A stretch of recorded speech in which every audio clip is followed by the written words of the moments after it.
All right. Hello, everyone, and welcome to another CMS Wire webinar. My name is Michael Trapchak, and I'm here today to help answer any general or technical questions that you may have. But before we get started, I would like to welcome you to today's webinar, Unified Data, the Competitive Edge for Marketers. Here's today's timing breakdown. These numbers are just rough, so don't hold us to these. At any point during today's webinar, if you have a question, please do not hesitate to submit those using the Q&A tab that is on the right side of your screen. You can chat with your fellow attendees by clicking the public chat that is also on the right side of your screen. And today, we also have made a few resources available to you, and those will be on the Docs tab. Here's a little bit about us here at CMS Wire. We were founded in 2003 and cover the primary topics that you see here on this slide. You can read our great content and register for upcoming conferences and webinars, all by visiting www.cmswire.com. All right, and I want to thank today's sponsor, Valeer and Optimizely, for making today's webinar possible. Valeer is a data-driven experience agency that helps organizations connect with audiences through innovative and personalized digital strategies. By leading with data and integrating insights into every project, Valeer creates engaging user experiences that drive measurable results around reach, conversations, and engagement and loyalty on marketing leading DXPs like Optimizely, our co-sponsor for this webinar. Optimizely recently named the standout leader in the Gartner Magic Quadrant for digital experience platforms, powers the entire marketing lifecycle, unlocking teams to create content with speed, launch experiments with confidence, and deliver personalized and powerful experiences. You can learn more at www.valeer.com and www.optimizely.com. And with that, Jill, I will pass it over to you. Awesome. Thank you, Michael. And thanks everyone for being here. As Michael said, we're here to talk about unified data, which is the competitive edge for marketers. And we feel it's a really relevant topic. I'm sure you guys are all having conversations about how to leverage data for different marketing and content strategies. And I know with a lot of clients that I work with and talk to every day, one of the biggest things I hear is, we're collecting data, we have a ton of data, and we have no idea what to do with it. So hopefully we'll shed some light on that during this webinar. So looking forward to sharing all the exciting content with you guys. To take a step back and just kind of introduce myself, Jill Robertson. I'm Senior Vice President of Marketing at Valeer. As Michael mentioned, we're a full service digital agency. I've been in the digital experience space for about 15 years now.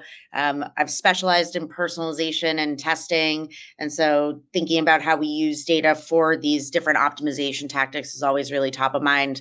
And having been in the space for a long time, I've been very fortunate to partner with amazing technologies that a ton of my clients are using, such as Optimizely. And I'm joined by Kevin, who I'll let introduce himself.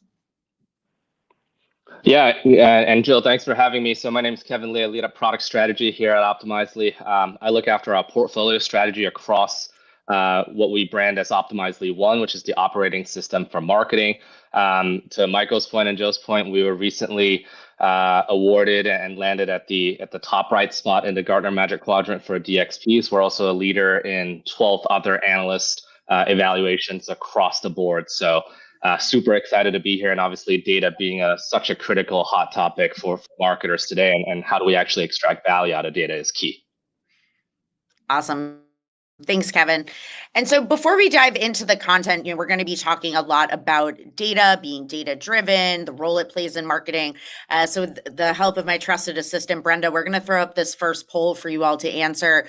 In terms of, would you consider yourself a data-driven marketer? It means a lot of different things to different people. So just curious to understand, how folks are viewing that, and how you think about that.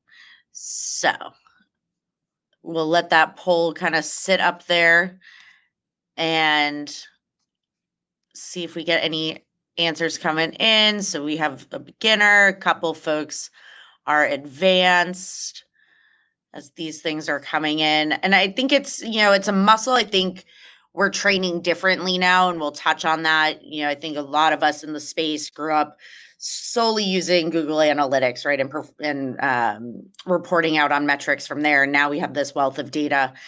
So it's really pushing us as marketers to kind of rethink our use of data and exactly what data we're seeing. So it looks like a good number of beginners here. No experts, which is totally fine. Me neither, but certainly trying. So this is great. This is really helpful to give us kind of a starting point for where we are. So we can go ahead and turn that poll off, Brenda.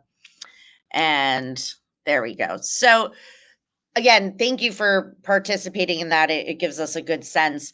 And I think starting this webinar with just kind of level setting with kind of a myth and a reality of today, which, as you can see here, there's this myth out there that, all of these companies are so far advanced and have all of this connected data that's really easily accessible for things like personalization and targeting strategies.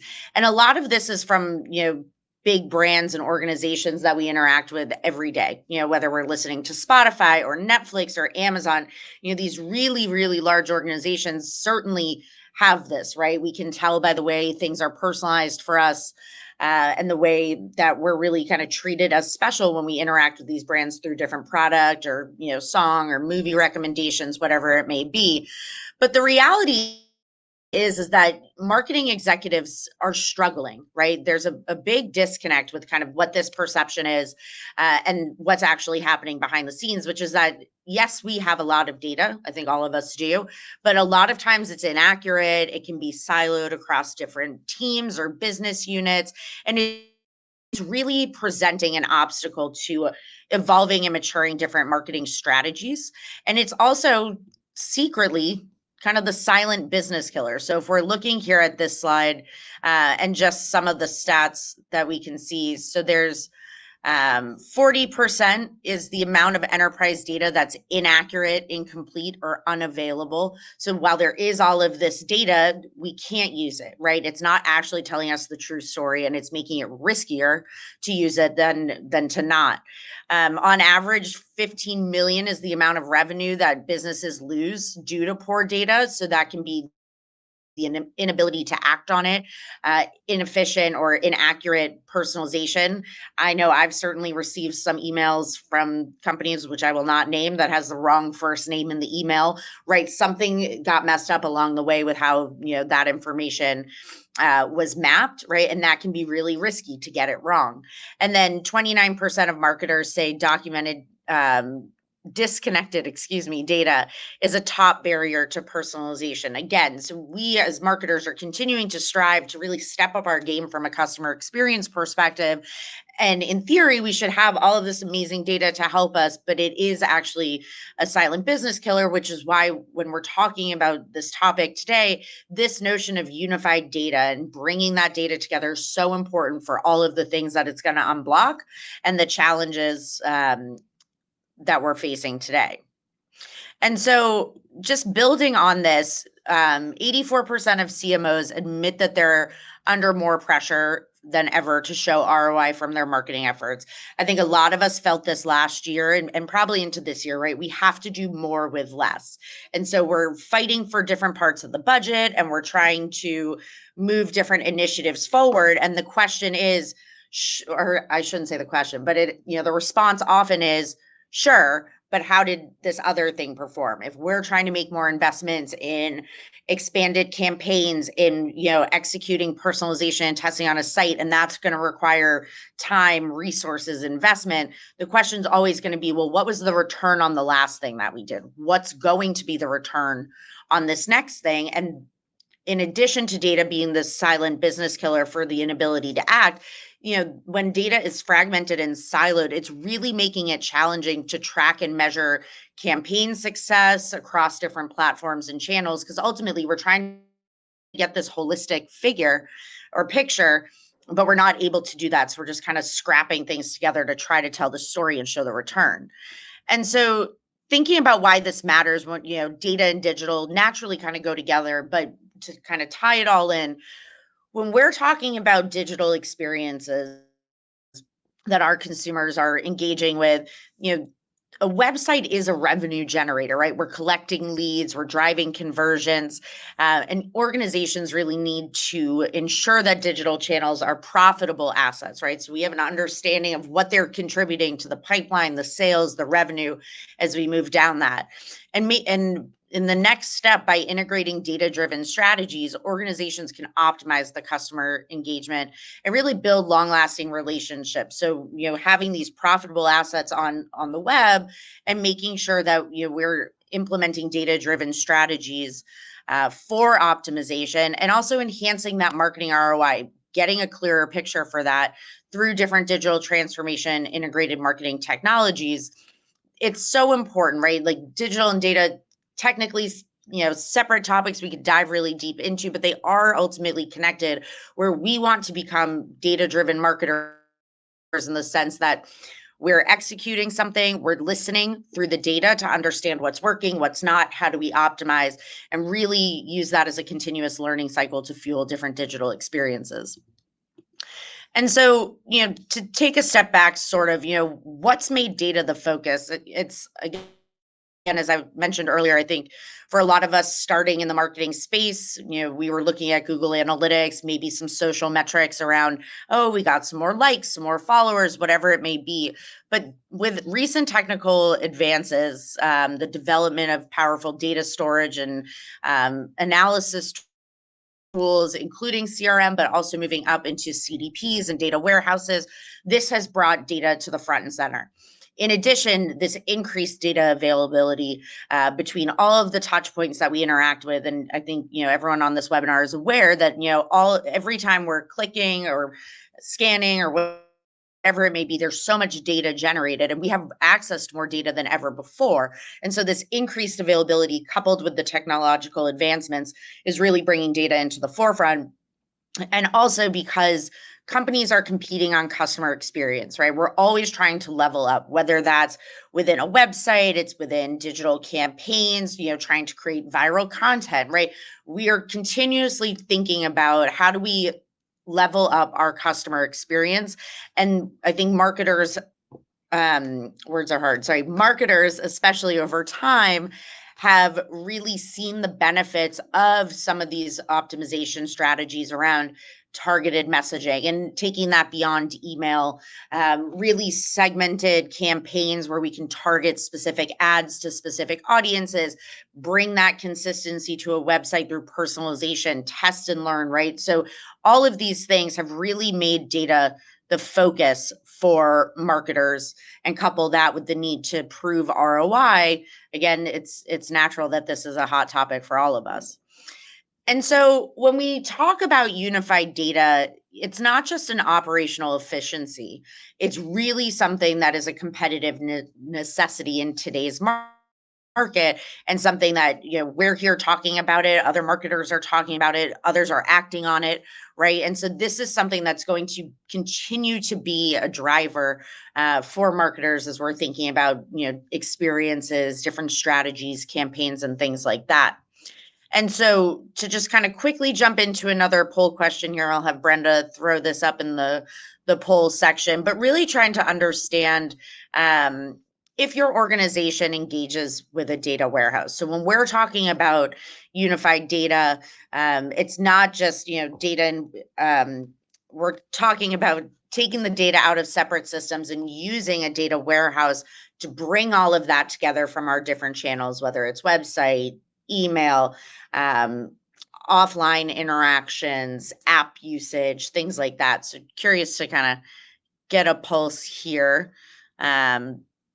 So looks like, so some actively using, my organization has one, but my team doesn't use it. That's definitely very common that we'll see. One of the big things around data warehouses and just unified data in general is really thinking about how do we democratize it, right? A lot of times it'll start within a data team, but it's serving the purposes of marketing. And that's something that we work with a lot of clients on. And then a few exploring or considering implementing, and one that's actively using a data warehouse to power experiences. So that's exciting. I'm curious to dig into that a little bit.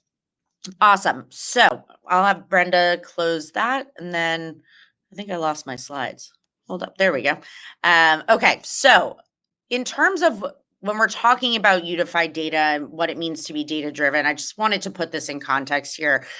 So a lot of organizations are focused on kind of data aware. This is really table stakes where I think everyone on this webinar is doing this, right? We're looking at our web performance metrics, email, social. It's kind of the baseline for digital data that we're looking at and something that, I think we've all grown up with. The next step is really where we're seeing a lot more play nowadays, which is being data savvy in terms of thinking about behavioral analytics, marrying together data into a CDP for real-time analysis and being able to act on that, as well as marrying CRM data. But when we're talking about being data-driven, and this is where the data warehouse question comes into play, that's when you're working off of a unified data strategy. And that's going to unlock a ton of different insights around marketing attribution, understanding customer lifetime value, thinking about what's the flow and how do we track someone from when they start as a lead to when they're, closed win, a customer, or whatever it may be. And that's really what it means to be data driven. And I think this is very much the holy grail of what we're working towards. And it really does unlock so much from a strategy perspective, and also just from a reporting aspect, right? And being able to really understand what's been working, what's not, and to be able to see that for today and also historically so that you can continue to leverage those lessons learned from the past. So in terms of the benefits of unified data, there's a number of benefits, right? So thinking about that customer 360. So within a CDP, we're able to collect that real-time customer behavior, but in a data warehouse, we're able to marry it with larger data sets, different channels of data. So we really are able to get that 360 that also really marries online and offline data, and from all these different touch points. The data is more accurate, right? You have a single place to keep and cleanse that data so that when you're ready to tap into it, whether it's to activate it in a strategy or to report out on something that you've done, you can trust that data and it's reliable. It has enhanced predictability. It allows for deeper segmentation, again, because we're bringing all of this data together. It helps to improve insights for teams as you're reporting out, contributes to higher conversion rates because we're actually seeing the whole picture. And lastly, I wanted to add in AI readiness. AI is obviously such a hot topic nowadays, and being AI ready technically means that you have your data in order, right? AI is powered by data.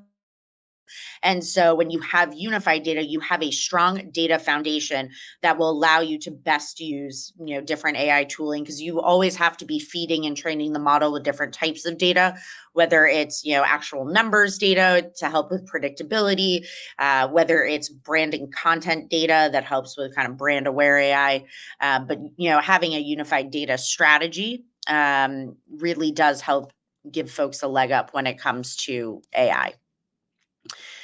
And, I touched a little bit on customer 360 and really thinking about what does this mean, right? So we as marketers really want to understand the whole view of a customer and their interactions so that we can help them pick up their journey where they left off, so that we can target messaging, make sure that we're sending something when they're most willing to receive it or when it will most resonate. And it's really something that when we've touched on data warehouse, integrating data into a centralized data repository helps to open the doors on full funnel analytics so you can really see what's happening as someone moves through your defined funnel, or similar to kind of this more general one from awareness to advocacy. And it really is unlocking a lot of that information. And again, because it's real time and we're able to tap into it and keep it accurate, it's less risky.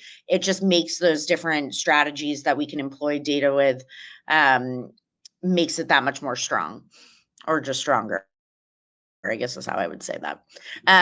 So just to dive in a little more here, and then we'll talk about how unified data makes digital better.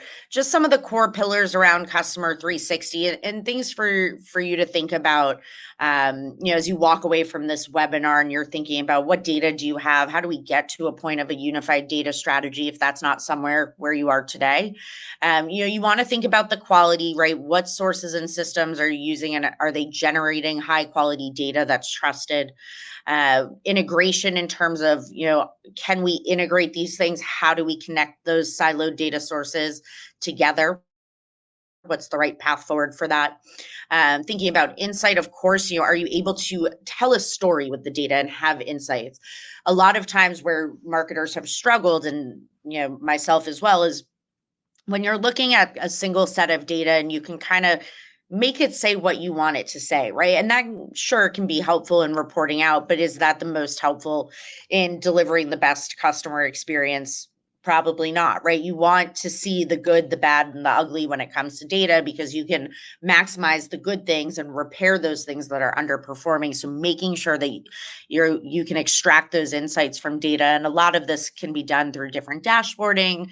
And Kevin will touch on some of the ways that we can see this data in action. Thinking about activation, what are the use cases for your data when it comes to this kind of customer 360 view in terms of can you act on this data? What are the use cases? Do we want to use it for personalization? How are we going to use it? On what channels are we going to activate this data?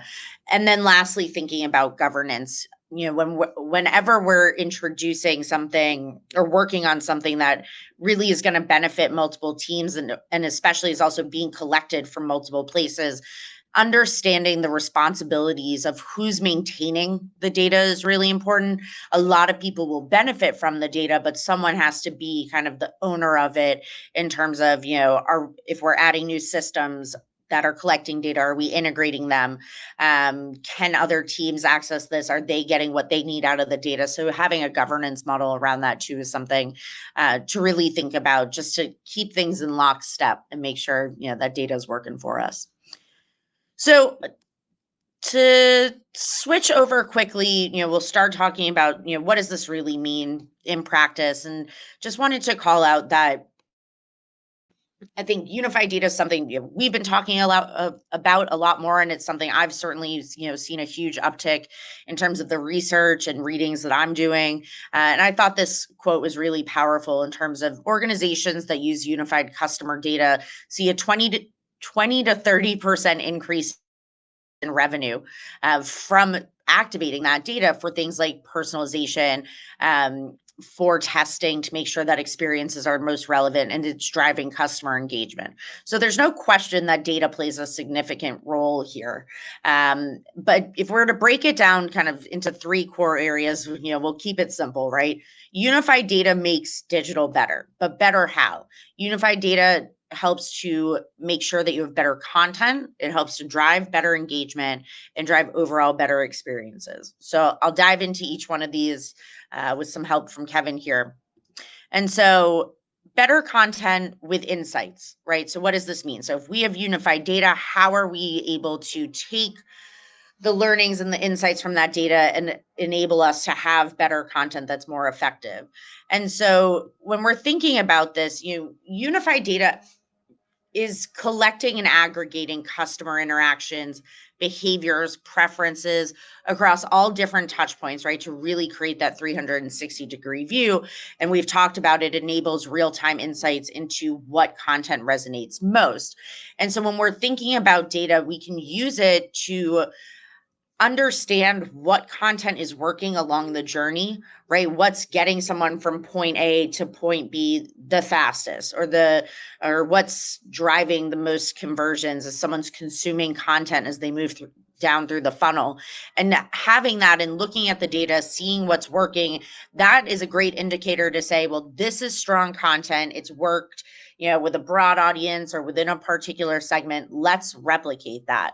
A lot of times marketers are creating content for the sake of creating content, but we can create less content and better content if we're able to really factor in and take a step back and say, all right, let's continuously analyze the content that we're putting out there and see what's working, what's high performing, how do we replicate that for a different audience, what's working and what's nuanced for different audiences and things like that.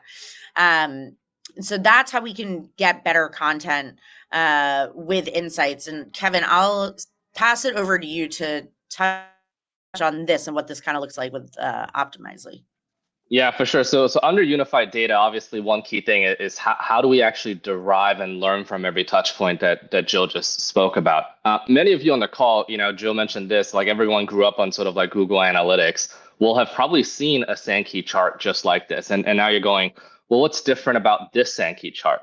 And the key thing here is this Sankey chart can actually be powered natively on events in your data warehouse. And so if you have a data warehouse, you'll know that this is actually very difficult to do. You may actually try to plot out journeys, et cetera, and probably that's taking your data analyst 2 weeks to turn it around, endless SQL queries to join it together. Basically, existing BI tools like a Tableau, Looker, et cetera, is just not well suited for a time series orientation within the warehouse itself. So if you were to think about how do we actually gain insights from the overall journey, how do we learn from every single touch point? You got to keep in mind, in marketing, we may see the first half of the journey, but what if they go into store and make a purchase? What if they sign up for a trial? Do they renew at all? If they bought a pair of shoes, do they return it at all? So the entire customer journey, typically that doesn't end with what you can see in a Google Analytics. It goes way beyond that, which stresses the importance of unified data. And so then it begs the question, well, if all of my data is already in a warehouse with unified data, how do I visualize that? Do I need to hire now an army of SQL query writers just to get me insights? That doesn't work. And Jill also talked about how do we democratize this? So what you're seeing is real live screenshot. It is a relatively new product for us. We actually acquired a company, NetSpring, who's the leader in warehouse native analytics. And so the ability just to park this directly on top of your data warehouse, Databricks, Snowflake, BigQuery, Redshift, et cetera, and be able to run analysis where you can look at, hey, what content did they actually view, and what role did that content actually play in the overall journey itself, the ability to drill in. And best of all, you don't need to write a single line of SQL. Like, I don't know how to write SQL queries, but I can actually configure this. It's a UI that you can actually use and really drive those insights. So this is Optimizely analytics that you see here to really double down on Jill's point around how do you learn from every single touch point in this sort of unified data strategy. Yeah. Thank you, Kevin. Yeah. And I think, for me personally, one of the things that I'm always striving for is like the visuals, right? Like, I'm a visual learner, and being able to see the data in action, right? Let it tell me a story, let it highlight where I can dig in and things like that. I think that's, for me, like I said, is always what I'm looking for. Let me go ahead. I think we lost our slide share. Hold on, I'm coming back. Here we go. Okay. So again, when we're talking about, unified data, and as Kevin was highlighting, understanding the content through the journey, the kind of takeaways for this, right? How does unified data help equal better content? So, you want to start analyzing content performance across channels, thinking about diving into engagement metrics, click-through rates, time on page, things like that. And from a unified data perspective, to identify which content resonates most with different audience segments, as we were talking about. It also helps to identify gaps and opportunities in the journey. So using data and insights to really spot those drop-offs, like we're seeing in the visual Kevin was showing, it'll help us highlight what content is underperforming or what customer needs are not being met, right, by the content today. And then also thinking about predictive analytics for content evolution. So being able to utilize AI-driven insights to forecast emerging content trends based on, what people are searching, where they're doubling down in certain areas, and bringing those insights to light so that you can start to get in front of those things, be more proactive with the content that you're creating. So that's unified data equals better content. The next is better engagement. So unified data helps drive better engagement, and specifically through testing and experimentation. And one of the things, when we talk about experimentation and A/B testing or multivariate testing, a lot of times historically what I've seen with a number of clients is we're testing for a moment in time, this one particular spot in the journey. But when we're looking at experimentation and we can power that with unified data, it's so much more superior because we have this holistic view of customer behavior, not just what someone's doing at this moment, right? We need to put that in context of, where someone's been and trying to contextualize it that way. That's going to give us more accurate insights. That's much more impactful. And so unified data is much more accurate in terms of enabling teams and marketers to test across multiple touch points. And that's really going to be much more reflective of the customer journey versus an isolated interaction. So Kevin, I'll pass it back over to you to touch on a little bit of the testing insights that we can see. Yeah. The second use case here, I think this is so powerful. Jill also mentioned this earlier too, that marketers are constantly challenged with showing the ROI of the marketing campaigns itself. And a lot of times when we see customers, what they tend to do is they tend to test on either a short-term thing, to Jill's point, or they pick metrics that are so upper funnel that no one else in the organization actually understands what that means to the business. Put in other words, they're not testing it against the outcomes and the metrics that actually drive the business. And it just so happens that today, a lot of those outcomes and those metrics, they sit in the warehouse, right? That what moves revenue, that doesn't sit in Google Analytics. That doesn't sit in your marketing automation tool. What drives actual revenue sits in your warehouse. That's what your CFO would actually approve of in terms of, oh yeah, if that metric goes up, we're all making money. If that metric goes down, we're all going home, right? So what you're seeing here is the ability to actually run experiments, A/B tests, on metrics directly from your data warehouse. Now think about how powerful this is. So this is a streaming device example. So think like a HBO, a Netflix, Hulu, etc. But it could be really any industry. Now you could easily sort of run an A/B test to say, does someone hit the play button? But that's a very surface level metric. Really, what you kind of care about is total time viewed. Well, what about ad revenue generated? A lot of those metrics happen to sit within that unified data source within a warehouse itself. And so this is the key thing, is we need to push deeper into outcomes that really matter. And Optimizely has the ability to really do that. So run warehouse native experiments to really tie all the great stuff that marketing is doing, but don't do it on a vanity metric, if you will. Run it on actual business outcomes that really matter. That's the use case here specifically. Yeah, I think you bring up such a great point, Kevin, just around vanity metrics. I think, again, going back to what we were talking about earlier, where so much of us started with, Google Analytics, and we've been so hyper focused on, how many sessions do we have? How many visitors do we have? But for us, and I think where unified data really helps in digital experiences, taking it to the next level. What channels or pages or content are delivering value, not just being seen, but really being able to deliver value. So I think it's just a great call out around kind of that term vanity metrics, which, tells part of the story for sure, but not the whole thing. Awesome. So to kind of summarize in terms of how unified data helps with better engagement, so as Kevin was talking about, the being able to test on and report out on deeper metrics, right? One of the things here as well is that with unified data, you can also run personalized A/B testing. So using unified data to segment audiences and test personalized content variations, that's going to allow us to better understand what's resonating with specific audiences. So we can run very targeted tests, or we can do that, to test small and then kind of grow it. Also thinking about journey-based multivariate testing. So using unified data and really analyzing the complete customer journey so that we can experiment with different touch points, whether it's landing pages, chatbot responses, things like that, and really understand what's the optimal sequence here for driving the desired actions and KPIs that we have in place.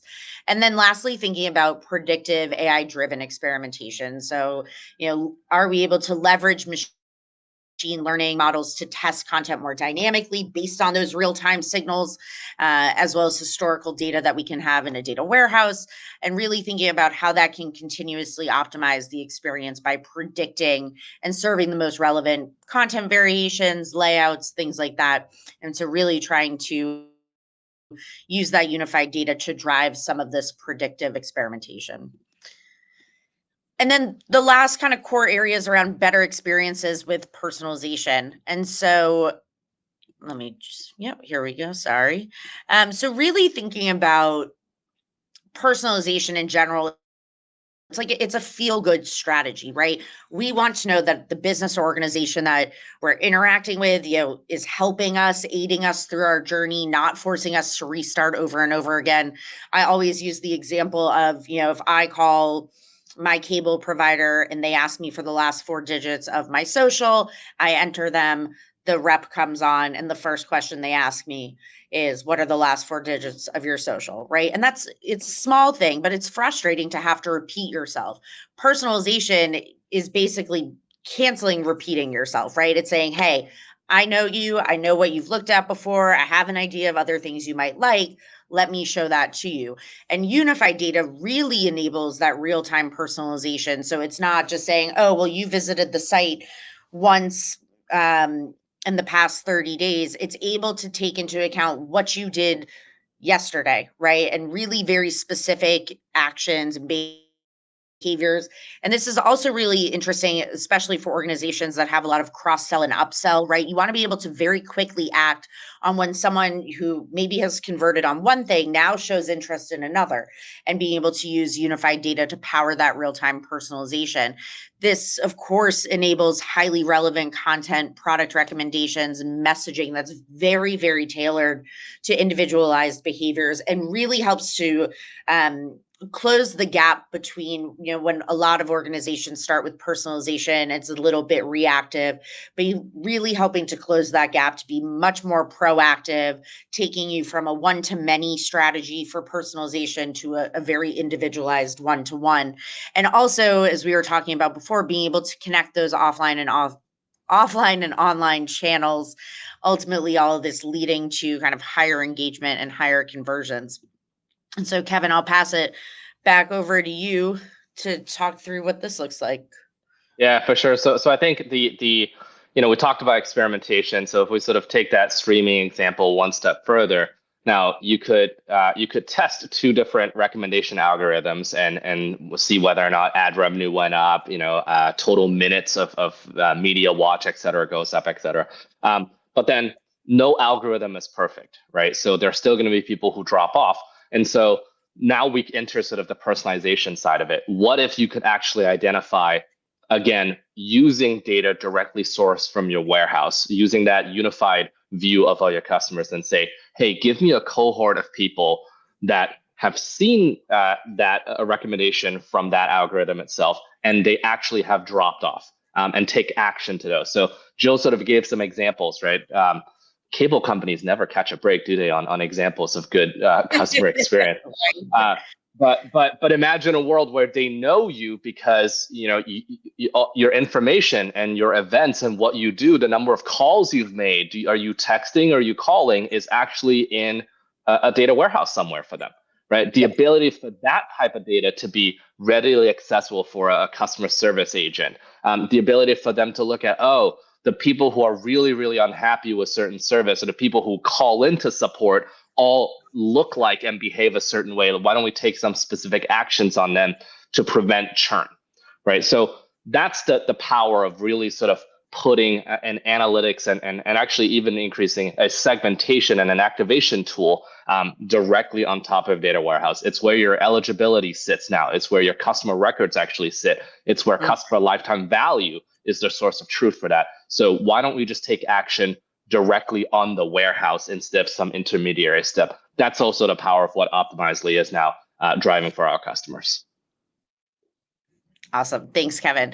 Yeah. And, when we're thinking about unified data, how that, delivers on the promise of better experiences, just like Kevin was saying, that deeper segmentation, right? We're able to leverage all of this unified data from all of these different channels, and it creates just such a robust profile that no matter how granular you want to get with, personalization, you can create these very specific segments.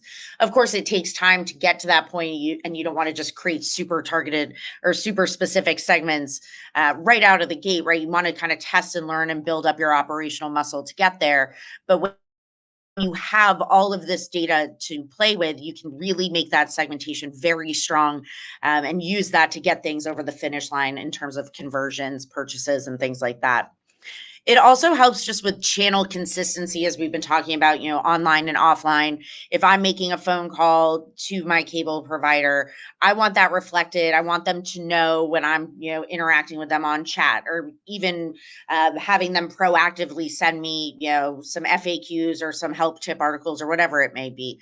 When we think about this, and as users move through a journey, which we know is non-linear, consistency builds credibility. So being able to leverage that unified data to then make every interaction, regardless of channel, consistent, it just bodes so well for any organization, because it builds that credibility and trust between consumer and brand. And then lastly, thinking about AI-driven recommendations. When we have all of this data collected and together, right, now we have much more accurate and reliable data to power AI and make sure that those recommendations that we're getting from whatever AI tooling that we're using, that they're spot on, right? And they're truly based on what people are actually doing, what they're actually consuming, interacting with, converting on, things like that. And so really having unified data just helps to make AI the best for us, as us marketers continue to lean on it more to support more of our strategic development, content development, whatever it may be. So, all right, we're going to wrap things up here. So ultimately, what does this all mean for you in terms of the takeaways? I always just try to wrap it up with, what can be done today. So we've talked a lot about, data in the context of digital experience, but a lot of times, and where we start with a lot of our clients, is organizations maybe don't know what's out there, right? So we always encourage doing some sort of data audit or a data maturity assessment to just, let's uncover everything. We might be collecting the same data in a couple of different systems. We might have a gap where, we want this data, but we don't have a tool to collect it. Let's get a lay of the land and see what we're working with. That's the first step to being able to, one, see what's out there, but ultimately bring it all together. Also thinking about just developing a measurement plan with trackable KPIs. That is another good step to just align on how to report out on performance. And it also helps to give a roadmap of the measurement plan is what you can do today. But naturally, as you're building this, you're going to have aha moments of, oh, well, what about this metric? And what about this thing? And if you're not able to see those today, then that's a clear kind of path or stop on a roadmap of what you want to work towards. And then summarizing just kind of the 3 core areas that we touched on around unified data, making digital better, right? So thinking about how we leverage this omni-channel data to really understand content performance, identify gaps and opportunities, and really look at content performance in the lens of the holistic customer journey, and where it's driving people and where things are dropping off. Also thinking about how do we test across multiple touch points, as we were talking about, that better reflect, again, that holistic journey versus just kind of a single moment in time. And then lastly, really trying to build up your personalization muscle with the goal of getting to this 360-degree tailored experiences. So, a lot of organizations I've worked with, we always start with a proof of concept, what's one area of a site or of a marketing campaign that we can personalize, and we just, tailor the content a little bit, but building up that muscle to really then mature strategies over time, so that as we have this rich customer data that's real time and accessible and clean and trustworthy, that we can have the appropriate personalization strategies that are so much more impactful when we're building those off of, multiple data points within a customer profile. So that is all the content that we have. Really appreciate everyone joining the webinar, and I will bring Michael back on to see if we have any questions. Yep. All right. Thank you for that presentation. Now let's get into some Q&A. So for the first question we have here, we have a lot of customer data across different platforms, but integrating it into a single view is a challenge. So what's the best first step to start centralizing our data effectively? Sure. I can chime in, and then Kevin, if you have any additional thoughts. Yeah, I mean, I think there's kind of two different things. It's one, as I mentioned, the data audit or data maturity assessment. If we're saying we have a lot of customer data across different platforms, let's know exactly what it is that we have, where it's living. I think that's the first step. And then I think there's a second component to this, just around, building a data-driven culture. This is obviously not an easy first step, but I think there has to be a conversation around executive buy-in, and thinking about what data can, once we have unified data, what can it unlock? And I think having those conversations early and often is also really important. So that's not necessarily like a great step from like, well, how do we technically integrate stuff? But I do think that part of, going through such an effort to bring all of this data together, can be a shift and is something that should just kind of be spoken about. So. Yeah, I agree with that.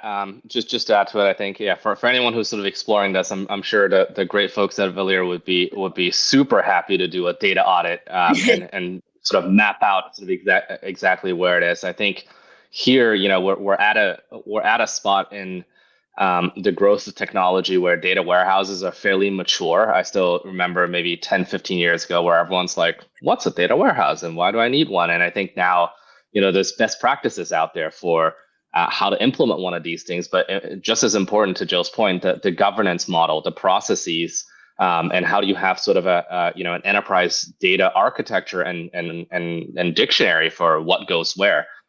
These are all sort of they're not simple per se, but they're fairly well understood with a lot of repeatable success. So if that's the first step, is maybe give the folks at Valeer a call for that journey. I love it. Thanks, Kevin.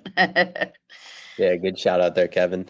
For our second question here, our leadership is hesitant to invest in experimentation because they don't see immediate ROI, so return on investment. How can we demonstrate the value of A and B testing and personalization in a way that gets executive buy-in? Yeah, maybe Joe, I'll take that one first, since it's Sure. squarely in experimentation. You can kind of chime in as well. So we see this a lot, and this is the whole reason why we're pushing customers, and even the examples that I just showed. We need to link experiments to outcomes. So I'll give you an example. If you went to your CMO, and actually, never mind CMO. If you went to your CFO and said, "I just ran an experiment and drove 7,000 more page views," I think your CFO is going to go, "What does that mean to me?" Yeah. Right. But does page views keep the lights on? Does it pay our rent for our offices? Like, what does it actually do? Like, arguably nothing. Right.